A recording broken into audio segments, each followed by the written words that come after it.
60,000 টাকায় ঘর হয় কি? বিজেপিকে আনুন, 3 লাখ টাকার ঘর দেব, সঙ্গে শৌচালয়, নলবাহিত জল দেব, সৌর আলো দেব। বিজেপিকে আনুন, বিদ্যুতের বিল দিতে হবে না। উত্তরপ্রদেশ গুজরাট করে দেব। 26-এর ভোটে তৃণমূলকে বাজিমাত করার চাল ছেলে দিলেন শুভেন্দু অধিকারী।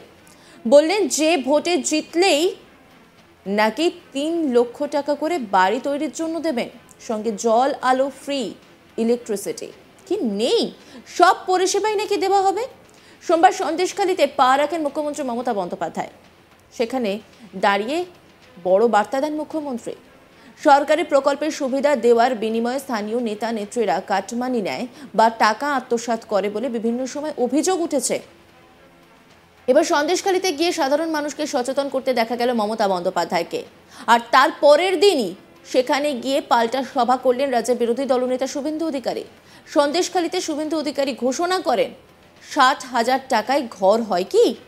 বিজেপিকে আনুন, 3 লক্ষ টাকার ঘর দেব, সঙ্গে শৌচালয়, নলবাহিত জল দেব, সৌর আলো দেব। বিজেপিকে আনুন, বিদ্যুতের বিল দিতে হবে না। উত্তরপ্রদেশ গুজরাট করে দেব। একবার বিজেপিকে আনুন, আর মাত্র 5% হিন্দু ভোট চাই। শুভেন্দু অধিকারী ঠিক কি বলেছেন শোনাবো আপনাদের। প্রত্যেক মাসে সন্দেশখালী এবং গোটা বসিরহাটকে আমি বলে রাখি, আমরা ডেট জানিয়ে দেবো সোশ্যাল মিডিয়াতে, আপনারা এসে গীতা নিয়ে যাবেন। গীতা পড়ার অভ্যাস ফিরাতে হবে। ধর্ম রক্ষতি রক্ষিত। 1000 টাকার লক্ষ্মীর ভান্ডার আর 60,000 টাকার হাফ দাড়ি কামানোর মতো 60,000-এ ঘর হয়। বিজেপিকে আনুন, 3 লাখ টাকার ঘর দেবো বললাম, সঙ্গে শৌচালয় দেবো, নলবাহিত জল দেবো, সৌর আলো দেবো, ইলেকট্রিক বিল দিতে হবে না। বিজেপিকে আনুন। উত্তরপ্রদেশ করব সুশাসন সুরক্ষা, গুজরাট করব শিল্পায়ন কর্মসংস্থান, সর্বোপরি মোদিজি বিকাশবাদ। সব হারবে, উন্নয়ন দিবে। একটিবার বিজেপি, বেশি না, অনেক দূর চলে গেছে বিজেপি। 39% ভোট, এত লুট মার চুরির পর। তিনি আরো বলেন, একেবারে বর্ডারে চলে এসে গেছি আমরা। আমাদের সকলকে এক থাকতে হবে। ওপারে ইউনুস যাহা, এপারে মমতা তাহা। কি বলেছেন তিনি শোনাবো আপনাদের।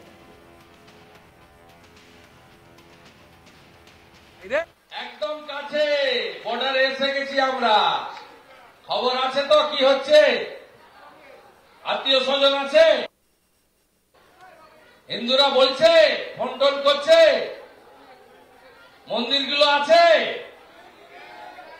হিন্দুদের বাড়ি ঘর দুয়ার আছে, মহিলারা শাঁকা পলা পরতে পারছে, পুরুষরা গলায় কণ্ঠি রাখতে পারছে, মাথায় চন্দন লাগিয়ে রাখতে পারছেন, মাথায় শিখা রাখতে পারছেন, ধুতি পরতে পারছেন, তুলসী মঞ্চ আছে। তাহলে এক থাকতে হবে।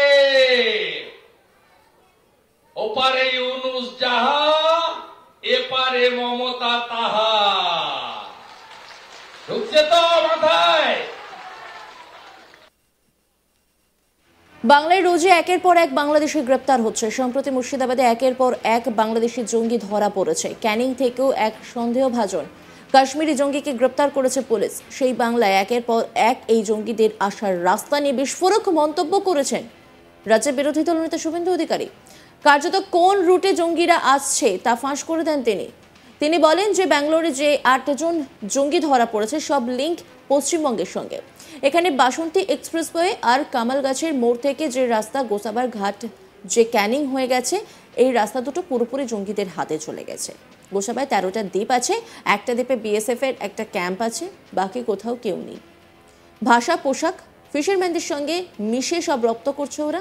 মৎস্যজীবীদের সঙ্গে মিশে গোসাবার দ্বীপগুলো হয়ে ক্যানিং, বারুইপুর, কামালগাজি হয়ে ভারতে ঢুকে পড়ছে, অথবা বাসন্তী এক্সপ্রেসওয়ে হয়ে সায়েন্স সিটি দিয়ে ভারতে ছড়িয়ে পড়ছে।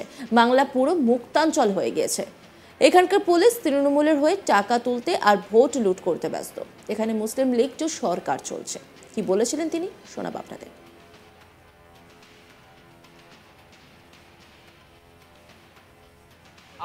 সম্প্রতি বাঙ্গালোরের যে জঙ্গি ধরা পড়েছে 8 জন, সব লিঙ্ক হচ্ছে পশ্চিমবঙ্গে।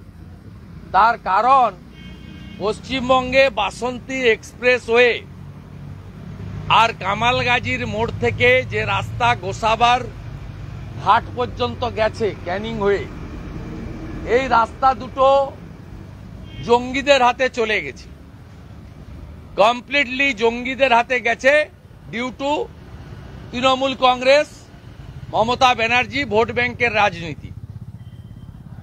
সবাই গেছে এই দিক দিয়ে। 13টা দ্বীপ আছে গোসাবাতে, একটা দ্বীপে বিএসএফ এর একটা ক্যাম্প আছে, বাকি কোথাও কেউ নেই। ভাষা, পোশাক, খাদ্যাভ্যাস এরা ফিশারম্যানদের সঙ্গে মিশে গোসাবার দ্বীপগুলো থেকে হয়ে নয় ক্যানিং, বারুইপুর, কামালগাজী হয়ে ভারতে ঢুকে পড়ছে, অথবা বাসন্তী এক্সপ্রেস হয়ে সায়েন্স সিটি দিয়ে ভারতবর্ষে ছড়িয়ে পড়ছে। আপনাদের মনে আছে 2022 সালে বারুইপুরে লালটু শেখ এবং আব্দুল মান্নান ধরা পড়েছিল। দুজনেরই নাম বদল করে হিন্দু নামে 17টা এপিক এবং আধার কার্ড উদ্ধার হয়েছিল ওখানে। আপনারা জানেন বারুইপুরে বাসা ভাড়া নিয়ে থাকতেন, পুরো মুক্তাঞ্চল হয়ে গেছে এবং এখানকার পুলিশ টাকা তুলতে আর তৃণমূলের হয়ে ভোট লুট করতে ব্যস্ত। আর যদি নামের সঙ্গে লালটু শেখ বা আব্দুল মান্নানের মতো হয়, জাভেদ মুন্সির মতো হয়, যদি নামে ছোঁয়া থাকে, তাহলে গ্রেপ্তার করা তো দূরের কথা, মাথায় হেলমেটও লাগবে না, হেলমেটেও ছাড় আছে।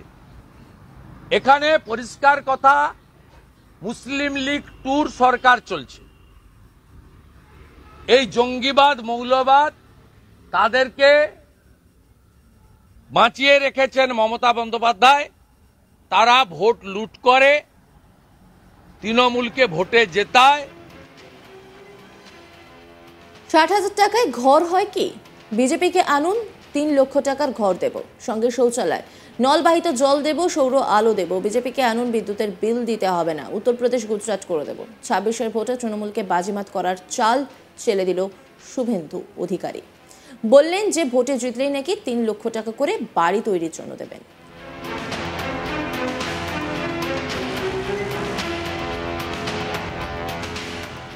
অন্যান্য খবরের আপডেটের জন্য অবশ্যই নজর রাখুন আজ তাক বাংলার ইউটিউব স্ট্রিমিংয়ে। লাইক, কমেন্ট, শেয়ার এবং সাবস্ক্রাইব করতে ভুলবেন না।